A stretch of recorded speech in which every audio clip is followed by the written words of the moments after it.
Siamo qua con Roman Clark, un grande indipendentista sul Cippo di Canepa, ci racconta delle sue ultime attività teatrali, no? Sì, anche teatrali, mi diretto a fare il regista teatrale con l'associazione Terreforti di Librino.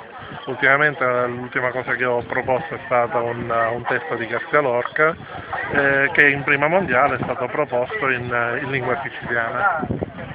Senti, che te ne pare di questa riunione oggi? Forconi, c'è un po' di tutto qua, come ti sembra? C'è un po' di tutto, io auguro alla Sicilia e ai siciliani in futuro di individuare meglio un soggetto anche politico che possa dare definitivamente vita allo Stato siciliano. Onestamente, queste cose miste mi fa piacere la buona volontà, però insomma credo e spero che la qualità anche della proposta politica e l'organizzazione possano prevalere sullo spontaneismo. Un po' di organizzazione qua? Ci sono degli elementi di interesse, di speranza, ci sono elementi giovani, ci sono elementi con una buona qualificazione, anche una buona formazione, ma non so, non voglio fare nomi, ci sono tanti giovani che sono anche molto bravi, hanno già fatto cose molto importanti.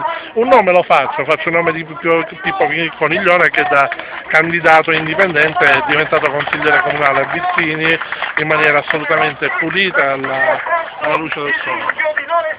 Va bene, ti ringrazio. Ci vuoi dire qualcosa su questa data storica di Canepa? Che cosa ti colpisce di più ogni volta che vieni qua sul Cippo di Canepa? Questa è la nostra festa nazionale, l'emozione è sempre fortissima.